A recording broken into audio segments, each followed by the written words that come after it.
Another success I want to talk about is my raspberry guild here. The raspberries have established themselves and are really putting on.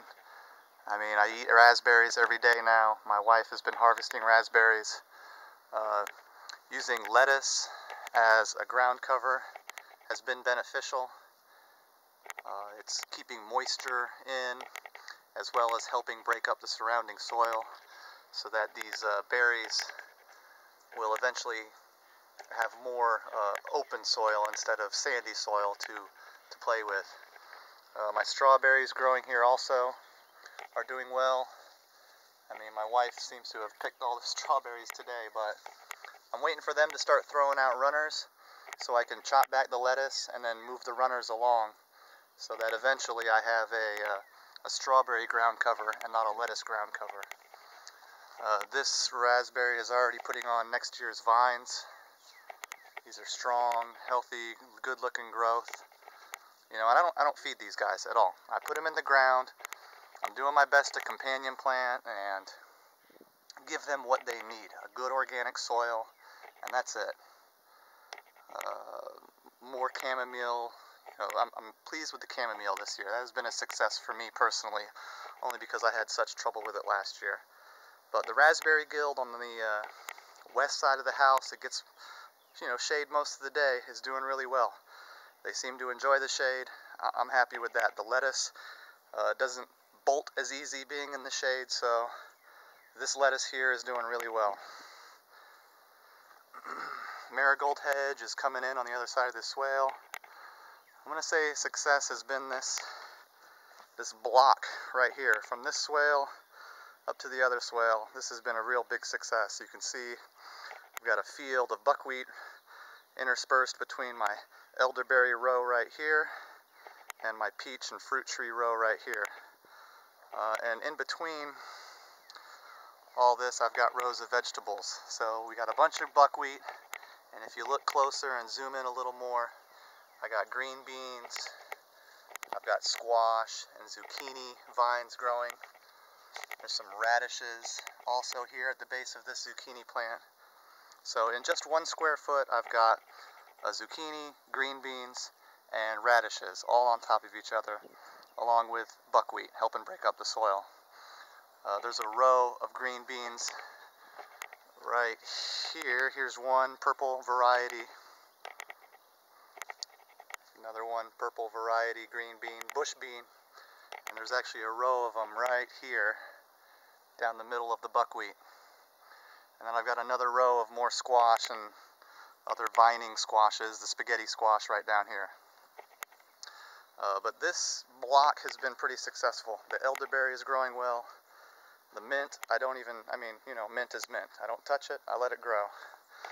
My elderberry is all very healthy. It looks very healthy. It's putting on growth. I've even got one of them starting to flower. I've got like a foot of growth since I planted these guys back in March. So I'm really happy with the elderberry, and I'm expecting this to be a very large thicket in the next year or so. So this has been a success. I'm trying to keep it looking wild, so to speak. And it's been successful. I'm happy with the peach guild here. As the more trees I've planted, the denser I've got with my plantings. So I've got a lot of basil here around the base of this peach tree. And, you know, buckwheat that's starting to die back. And clover here. But I've been fairly happy with some of my guilds, just not all of them. I mean, I could do better. Once again, I could really start picking it up. I'm also helping cultivate more wild edibles. I've got wild blackberry growing here, right here on my swale as well. So just like the passion flower, I'm going to help cultivate these wild blackberries and move them along.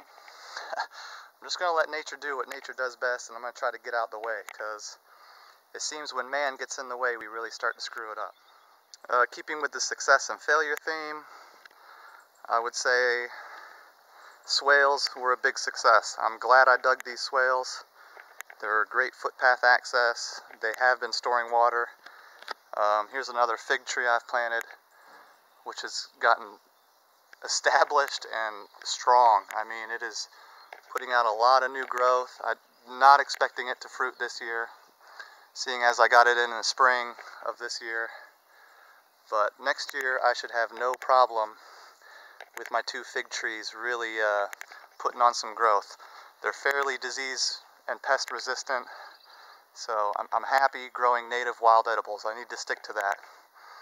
Once again, it's got a yarrow planted with it, and I like the spacing here. It's really close to the base, which means that the roots can really touch each other. I've got a thyme planted with this guy. You know, probably could do more thyme. Need a lot more thyme around the base of these plants. So as I progressed through the year, I've started to really pick it up with my companion planting. Okay, probably one of the biggest failures this year has been my pear trees. And while they're still alive, they really had a hard spring. You know, there's a lot of pears on here, kefir pear, but both my pear trees really got hit with blight pretty bad this year. And it was my failure. It was my bad. If you grow pears in the south, be sure to spray them with a fungicide during the spring, before they start budding. While I think these trees will make it, they've been really pruned hard, and I stopped the spraying regimen months ago. They were diseased, I made a video, I treated them, and that was it. And they seem to have bounced back, so hopefully next season I can get on the spraying regimen a little earlier, and these guys will produce a little bit better next year. Big success is my potato buckets. Really seeing amazing growth in these potato buckets. That's partially because I could control the soil. I got a really good organic soil in there. They get plenty of water. I don't feed these guys whatsoever. I mean, once again, I gave it a good soil mixture, and that seemed to be it. I wish that my soil in the rest of the area was just as good. Blackberries are doing good. Here again, I just wish I planted more, and I'm going to plant more. I've got 1, 2, 3, and then another one on the side of that. That's 4 blackberries. Here again, I wish I planted more blackberries, and I'll probably double row these in here by the end of the spring. So all the clover that was here, I've cut down, I've laid it down, and now it's going to act as a ground cover and a mulch, and I'm going to put more blackberries in. Sticking with the guild theme, while I have a guild here for this pear tree, I didn't plant the plants close enough to the base of the tree. The comfrey I got here is doing really well, however, it needs to be like a foot closer so that the roots can really intermingle with the roots of my pear tree and help bring it some vitality. While my yarrow is flowering and looking really good, I got one here, and I got another one over there. I just needed to bring those guys probably about a foot closer to the base of the tree. Same thing with this thyme bush here.